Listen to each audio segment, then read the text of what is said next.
Great, guys. So the second part to this section, you want to make sure that you can go in and graph a set of points in the graphing calculator, and then also that you can check to see which model is most appropriate for each.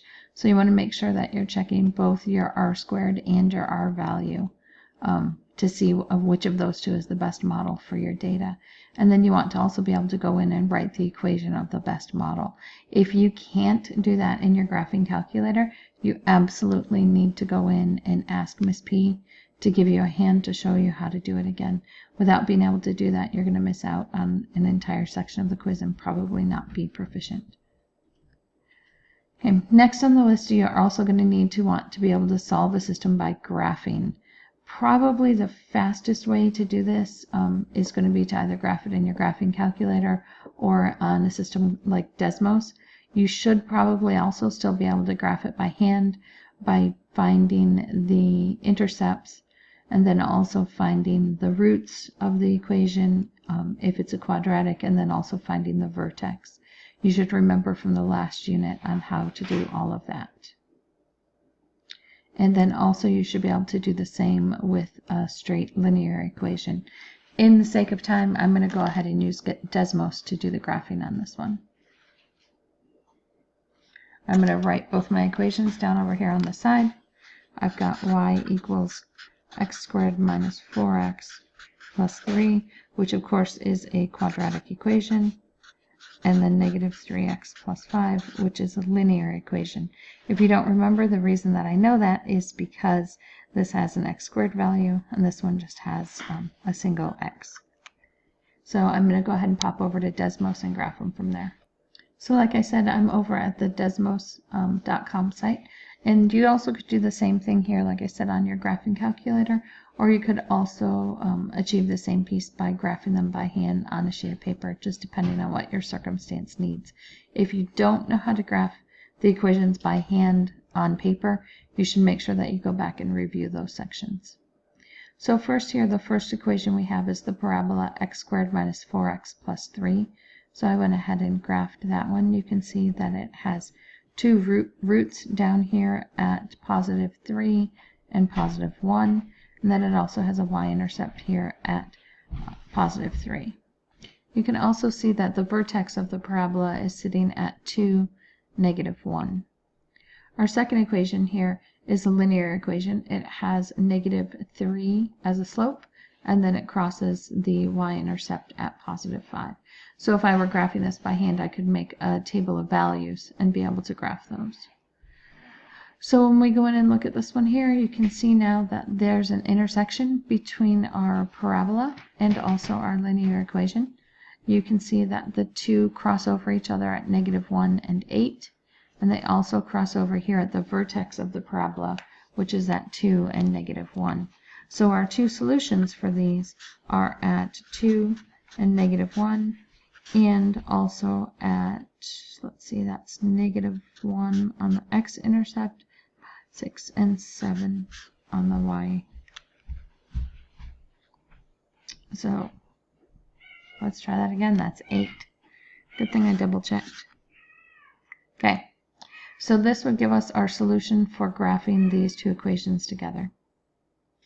Sometimes when you're solving a system of equations, it might not be convenient to be able to graph the equations to find the solution, or you might not find a specific enough answer. So you can also use algebraic methods of solving a system of equations. The one we're going to do today, we're going to go ahead and use substitution. So if you notice on here, we have our system of equations. I've got a quadratic equation here, which would graph to a parabola, and then also a linear equation here. So when I'm substituting, remember I can't solve either of these equations by themselves because each of them has two different variables in it, and you don't know how to do that yet. So instead, what we're going to do is we want to substitute out one for the other so that we have only one variable, either x or y. 99% of the time you're going to solve for x. So in this case, you can see that y is the same as this 4x minus 30. So in this first equation, I can replace y with 4x minus 30. So I'm just going to move that in, replace it there, and then solve. So that'll give me 4x minus 30 equals x squared minus 12x plus 33. Now, because I have x's in the equation only, I can go ahead and solve it. My first step is going to be to get the entire setup equal to 0. That's always a great first step whenever I have an x squared. So I'm going to go ahead and subtract 4x, and I'm going to add 30 on both sides. So minus 4x and a plus 30. So when I do that, I now get 0 equals x squared minus 16x plus 63. So now when I look at this, since it's set equal to 0, I could use the quadratic formula to solve it. I could also use a variety of different methods. The easiest one I'm going to do right now is I'm just going to factor this thing out. And that's because in my brain, I can already think 63 is easily 7 times 9, which is going to easily add to negative 16, so long as I make them both negative. So I'm going to have x minus 7 and x minus 9 equals 0. Now, since that's set equal to 0, I know that one of the two of them, if not both of them, have to equal 0.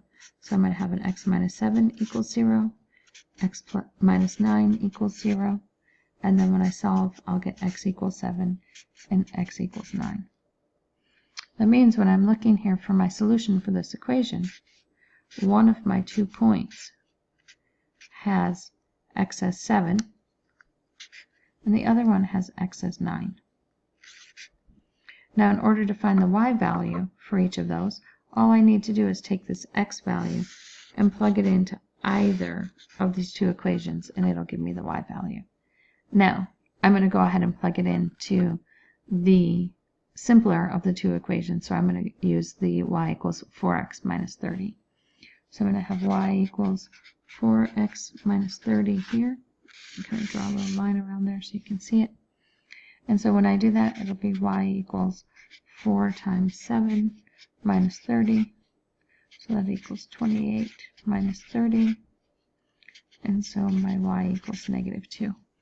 So in the first one, the first point or solution where these two are going to cross each other, if I graph them, would be at 7, negative 2. Then I'm going to do the same with the 9 and plug it into that same equation. So I'll get y equals 4 times 9 minus 30. And so 4 times 9 will be 32 minus 30, which should give me a positive 2. So this one should be a positive 2.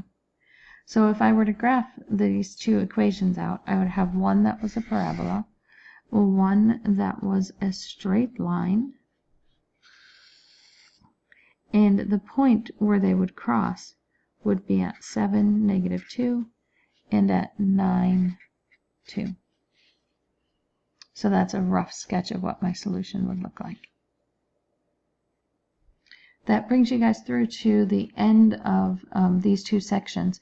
Make sure again that you can go through and match a model with an equation and with the best fit for the table of values.